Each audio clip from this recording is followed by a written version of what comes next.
내일 국회 본회의에선 국회의장과 범여권이 발의한 개헌안에 대한 투표가 진행됩니다.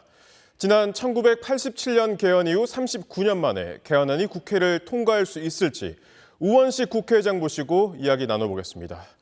의장님 안녕하십니까? 네, 안녕하세요. 반갑습니다. 네, 잘 지내셨어요? 네, 잘 지냈습니다. 네, 먼저 이번 개헌안에서 가장 핵심적인 내용은 뭔가요? 세 가지인데요. 이번에는 이제 불법 비상계엄을 국회에서 통제권을 강화하자 이런 이 첫 번째입니다. 네. 지난번 윤석열 대통령의 내란 불법 비상계엄이 있었잖아요. 근데 그때 나타나는 모습을 보면 국회 통제하잖아요. 예. 국회에 비상계엄 해제 요구권이 있거든요. 그 본회의를 못하게 막는 거거든요.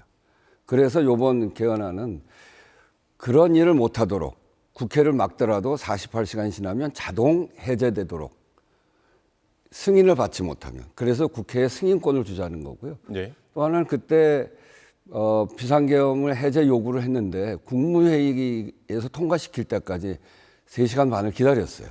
그때 안 하면 어떡하나 그 걱정이 컸거든요. 네. 그래서 해제 요구권이 아니라 해제권. 그래서 불법 비상계엄은 꿈도 못 꾸게 하자.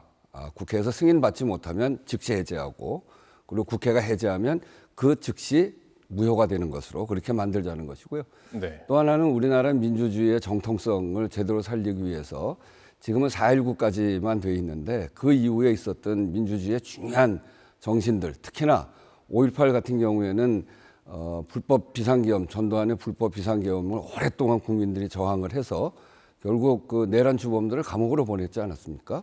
그러면서 어떤 권력도 국민을 이기는 권력은 없다라고 하는 걸 역사에서 입증한 겁니다. 예. 그래서 우리 민주주의의 가장 중요한 부마 민주항쟁과 5.18 민주화 정신을 헌법 전문에다 넣자 이런 거고요. 세 번째는 우리의 국가의 불균형 문제가 우리 국민들 살기가 굉장히 어렵게 되어 있습니다. 지역에 사는 분들 또 서울에 사시는 분들도 너무 집중이 돼서 그래서 국가의 균형 발전을 국가의 책무로 하는 어느 지역에 살든지 그 삶에 있어서 차별이 되지 않도록 하는 것을 국가 책무로 하는 이 세 가지 조항을 이번 헌법의 주요한 내용으로 담고 있습니다. 네. 방금 짚어주신 개헌안을 이 시점에 그러니까 6.3 지방선거와 동시에 국민투표로 하는 방향으로 추진하신 이유가 있을까요? 네. 불법 비상계엄이 있었고 그리고 국민들이 여론조사를 해보니까 이제 개헌의 필요성을 말씀하시는 분들이 한 70% 가까이 되고요. 그래서 이제 개헌의 필요성이 국민적 동의를 얻고 있다 이렇게 생각을 하는데 지방선거와 동시투표를 하자고 하는 거는 개헌을 할 경우에 국민투표가 과반 이상 투표율이 있어야 됩니다. 예. 근데 국민투표 과반 투표를 받는 게 쉽지 않은 일이어서 개헌이라고 하는 국가의 중대사를 국민투표를 하면서 이 과반이 안 돼서 투표율이 안 돼서 만약에 불성립됐다. 그럼 국가로서는 굉장히 큰 손실이거든요. 네. 그래서 그것을 전국 선거와 결합해서 같이 투표를 하자는 게 일반적으로 우리가 논의해 왔던 겁니다. 이번에 마침 지방선거가 있기 때문에 지방선거와 함께 개헌 국민투표를 함으로 해서 투표율 제고에도 도움을 받고 또 선거를 같이 하게 되면 행정적으로나 재정적으로 많이 절약할 수도 있고 국민 편의도 높일 수 있기 때문에 그런 점에서 지방선거와 같이 하자 이렇게 지금 하고 있는 거죠. 네. 이재명 대통령이 오늘 순차적 부분 개헌이 현실적이다 이렇게 언급하기도 했습니다만 이번 개헌안에서 권력구조 개편을 뺀 건 아무래도 정치적 합의가 상대적으로 쉬운 부분부터 고쳐보자 이런 뜻일까요? 네, 그렇습니다. 39년 만에 지금 개헌을 지금 논의하고 있는 거거든요. 39년 동안 여러 차례 개헌 논의가 있었음에도 불구하고 논의만 하다 끝났습니다. 네. 왜 그러냐면 개헌 논의를 붙일 때마다 전면적인 개헌안을 이야기했거든요. 권력 구조에서부터 국민의 기본권을 비롯해서 이게 39년 전에 만들어진 헌법이기 때문에 이 헌법이 우리 몸에 안 맞습니다. 40년이라는 게 우리가 후진국에서 선진국으로 도약하는 아주 결정적인 시기 아닙니까? 예. 덩치는 아주 커졌는데 몸에 안 맞는 옷을 입고 있다는 게 오늘 이재명 대통령께서 얘기한 건데 그때 그 법을 만들 때, 그 헌법을 만들 때 시대 정신이 예를 들면 이런 거예요. 한 명씩만 더 나와도 삼천리는 초만원. 그런 이야기할 때 만들어진 헌법입니다. 예. 그리고 지금은 AI를 이야기하고 있는데 핸드폰은커녕 삐삐도 없을 때고 지역의 불균형 문제라든가 기후 문제라든가 이런 고민이 전혀 없을 때 만들어진 거기 때문에 이 시대의 변화에 맞춰서 해야 되거든요. 그런데 전면 개헌을 논의하다 보니까 너무 쟁점이 많아서 네. 특히 권력 구조 같은 경우에는 그냥 논의만 하다 끝나기 때문에 전면 개헌으로 해가지고는 개헌을 하기가 어렵다. 너무 논쟁점이 많아서. 그래서 국민들이 개헌 이야기하면 그거 필요한 일이긴 한데 잘 안 되는 일, 논의만 하다 마는 일 이렇게 인식하고 있어요. 예. 그래서 이번에는 할 수 있는 것만 딱 뽑아서 지금 꼭 필요한 것만 뽑아서 누구나 동의할 수 있게 해서 개헌을 하고 작은 개헌입니다만 그런 개헌을 하면 국민들 안에서도 개헌이 되는구나 이런 인식 변화가 생기고 그 이후에는 개헌 논의가 활성화되거든요. 네. 그래서 좀 더 어려운 개헌 논의로 갈 수가 있는 거죠. 그래서 이번에는 39년 만에 개헌의 문을 여는 개헌 이렇게 제가 정리하고 단계적으로 할 수 있는 것부터 하자 이렇게 제기를 한 겁니다. 39년 만에 그 어려운 문을 열게 된다면 네. 뒤에 더 어려운 개헌들도 우리 국민들이 함께 할 수 있다 이런 취지신 거죠? 개헌 논의가 활성화되거든요. 그래서 개헌할 수 있는 거 이렇게 되면 그다음에 좀 어려운 문제들에 대해서도 사회적 합의를 해보자. 그러면 사회적 합의가 되는 대로 이렇게 진행시켜 나가면 되니까요. 그래서 저는 첫 문을 여는 게 굉장히 중요하다. 첫걸음이 반은 나간 거 아닙니까? 예. 그런데 현재로선 국민의힘이 반대를 하고 있기 때문에 이 제적의원 3분의 2 찬성이란 가결 조건으로 볼 땐 통과가 쉽지 않아 보입니다. 국민의힘에서 적어도 12명이 찬성해야 하는 상황인데요. 네. 통과 가능성은 어느 정도로 보십니까? 저는 국민의힘이 이제 반대 당론을 만들어서 그래서 투표를 거부할지 들어와서 반대 찍을지는 모르겠습니다만 당론으로 반대하고 있습니다. 예.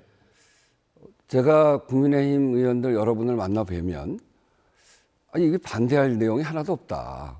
그리고 이거는 우리나라를 위해서 지금 꼭 필요한 그런 개헌안이기 때문에 이건 찬성해야 된다고 이야기하는 분이 여러 분 계세요. 네. 근데 당에서 당론으로 묻고 있기 때문에 그게 참 부담스럽다. 그렇게 말씀하시죠. 그중에 김용태 의원이나 한지자 의원 이런 분들 경우에는 이걸 왜 당론으로 반대하냐. 이건 반대할 이유가 없는 거다. 이번 기회에 그렇지 않아도 불법 비상계엄과 내란 사태 이런 것 때문에 우리가 국민들한테 불신을 받고 있는데 이번 기회에 다시는 내란을 비상계엄을 불법 비상계엄을 꿈도 못 꾸게 하는 개헌에 동참함으로 해서 그런 불신을 이제 끝을 내고 건강한 보수 정당으로 가자. 이렇게 얘기하시는 분들이 거기에 계세요. 네. 그리고 그런 인식이 꽤 있습니다. 그래서 반대 당론만 풀으면 얼마든지 해볼 수 있다 이렇게 생각하는데 당론으로 묶여져 있는 게 쉽지 않은 일이죠. 제가 오늘 장동혁 대표도 만나봤는데 그 인식에서 변함이 없어요. 예. 그 지도부는 쉬워 보이지 않는데 이제는 양심적인 국민의힘 의원들이 정말 우리나라의 미래를 보는 거 아닙니까? 특히나 45년 전에 불법 비상계엄이 있었습니다. 그때 그 비상계엄을 주도했던 분들은 다 감옥 갔어요. 시간은 오래 걸렸지만. 그래서 불법 비상계엄은 안 되는 일이구나. 이렇게 국민들이 인식하고 이번 12월 3일에는 국회로 와서 막아주셨단 말이에요. 네. 그런 일을 한 것이 앞으로 지금 요번에 겨우 그렇게 해서 막았는데 그렇게 자꾸 하는 이유는 국회만 막으면 비상계엄을 성공할 수 있고 권력을 독점할 수 있다 이렇게 생각하기 때문에 45년 만에 중간에 처벌을 다 받았음에도 불구하고 45년 만에 나온 거 아닙니까? 요번이 개정하기 제일 좋은 기회죠. 예. 불법 비상계엄이 있고 국가가 혼란에 빠졌다가 겨우 지금 나왔기 때문에 국민들이 불법 비상계엄의 위험성에 대해서 너무나 잘 알아요. 근데 요번에도 이렇게 개정을 안 하면 이거 언제 개정합니까? 그러다 기회를 놓치고 한 30년 후에 그런 불법 비상계엄이 또 생기면 국회만 막으면 내가 권력을 독점할 수 있겠다라고 하는 사람이 또 나와서 그렇게 하면 그때 가서 국민 전체가 후회하게 될 텐데 국민 전체가 정말 통탄하게 될 텐데 그런 국민들에게 왜 불행을 안겨줄 씨앗을 그대로 남겨두냔 말이에요. 그래서 저는 이번에 국민의힘 국회의원들이 지도부는 오늘 만나보니까 안 되겠고 네. 의원들이 우리 국가의 미래를 위해서, 국민들의 안위를 위해서 정말 양심껏 그리고 자기 소신껏 투표에 참여를 해주시기를 정말 당부드립니다. 네. 이건 국회의장으로서 정말 나라의 미래를 걱정하고 또 국가의 책임을 지고 있는 한 사람으로서 정말 부탁드리는 건데, 이 개헌의 문제는 당리당략, 무슨 거래 조건 이런 거 갖고 논의하면 안 됩니다. 개헌은 나라의 미래를 위해서 우리가 같이 논의해서 하나하나 풀어가야 될, 그래서 나라의 미래를 열어가야 될 그런 문제이지, 이것을 거래한다거나 뭐가 안 됐으니까 안 돼 이렇게 해서는 안 된다는 것을 다시 한번 분명하게 말씀드립니다. 네, 말씀하신 것처럼 그동안 설득을 위해서 노력을 많이 해오셨는데 12표 나올 수 있을까요?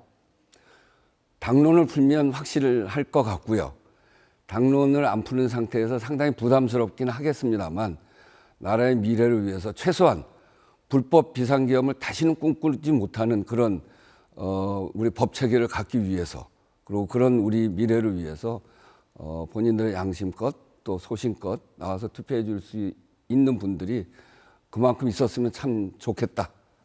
의인 12명을 기대합니다. 네, 지난 2018년에도 그런 일이 있었습니다만, 만약에 의결 정족수 미달로 네. 투표가 불성립된다면 투표를 다시 추진하실 생각도 있으십니까? 지금 규정상은 다시 투표할 수 있습니다. 그러니까 이 투표 날짜 정해진 게 국회에서 의결되고 30일 이내에 마지막 수요일이거든요. 예. 거의 6월 3일 날로 맞추려면 5월 4일부터 10일 사이에 투표를 하면 됩니다. 저희가 내일 7일 날 첫 투표를 하는데, 거기서 만약에 이 투표가 통과되지 않았다, 또 아니면 투표가 성립되지 못했다, 그러면 그 다음 날, 그 다음 날도 할 수 있습니다. 근데 그거는 이제 혼자 결정할 문제는 아니고요. 네. 매우 중대한 문제이기 때문에 지금 함께 논의했던 6개 원내 정당들의 대표들과 아주 신중하게 상의를 해서 결정할 생각입니다. 네. 개헌에 이어서 이제 의장님 질문을 좀 드리겠습니다. 이제 임기가 막바지인데요. 네. 지난 2년간 아무래도 가장 기억에 남으시는 일은 계엄에 맞서서 네, 그렇습니다. 싸우셨던 일일 것 같고, 두 번째로 기억에 남는 일은 어떤 게 있을까요? 참 일이 많았습니다. 제가 하고 싶어서 한 일도 많고요. 독립기업광장, 또 민주주의 상징석도 했고, 그리고 사회적 대화, 국회 기록원 이런 것들도 만들기도 하고, 다 하나하나 의미가 있는데, 저는 이제 중요한 게 국민들, 약자들의 목소리를 높여주는 그런 제도를 만드는 일을 굉장히 중요하게 생각하는데, 그런 면에서 보면 제가 을지로위원회 하면서 계속 추진해 왔던 일인데, 비정규직의 교섭권을 보장해주는 노란봉투법, 또 내일 아마 될 가능성이 굉장히 높은 것 같은데, 되면 참 좋겠는데, 이 세월호부터 이태원 참사, 오송 또 무안공항 참사, 이 참사를 겪은 가족들이 늘 원하던 이 피해자들의 요구에 맞게 조사위원회를 꾸리는 걸 내용으로 하는 생명안전기본법, 예. 이런 것들이 저로서는 굉장히 보람 있는 일이고, 아직 남은 절차가 좀 남아 있습니다만 잘 되기를 기대합니다. 네. 의장 임기를 마친 뒤에는 민주당으로 복귀하겠다, 이렇게 밝히신 네, 바가 저는 있는데요. 워낙에 제가 민주화 운동을 했고, 또 김대중 대통령 선거에서 낙선했을 때 구하자고 이해찬 선배 뭐 이런 분들하고 같이 평민당에 입당하기도 했고, 저의 삶과 철학이 담겨져 있는 당이기 때문에 민주당으로 가는 건 뭐 당연한 일이죠. 복당 후에는 혹시 당대표 경선에 출마하십니까? 아직 지금 국회의장 하고 있어서 그런 생각은 안 해봤고요. 네. 지금은 이제 개헌을 잘 마무리해야 되겠다 이런 생각 하나 있고, 그리고 이제 그 다음에는 국민들이 어떻게 생각하시는지 그런 것들 이렇게 살펴보면서 제가 해야 될 일, 그 후배들 하는 일을 잘 지원하는 일들, 뭐 이런 여러 가지 일들을 하고자 생각하고 있습니다. 예, 마지막 질문이 될 것 같은데요. 의장 이후의 우현식은 어떤 길로 나아가게 될까요? 저요. 참 어려운 질문인데, 제가 그동안 해왔던 일들 중에 뭐 여러 가지가 있는데, 전체적으로 보면 약한 쪽, 그리고 힘이 좀 더 강화돼야 될 쪽, 또 갈등이 있는 쪽, 이런 문제들을 해결하고 또 그것을 풀어나가는 일, 그런 일을 지금까지 해왔고 또 앞으로도 그런 일을 해나갈 생각입니다. 그래서 당 안에서는 뭐 을지로위원회일 수도 있고 남북한의 이 갈등을 완화하고 한반도 평화를 만들어가는 일에도 크게 관심이 있고 이런 일들에 제가 할 수 있는 최선의 노력을 다 해나갈 생각입니다. 네, 의장님 오늘 말씀 여기까지 듣겠습니다. 고맙습니다. 네, 감사합니다.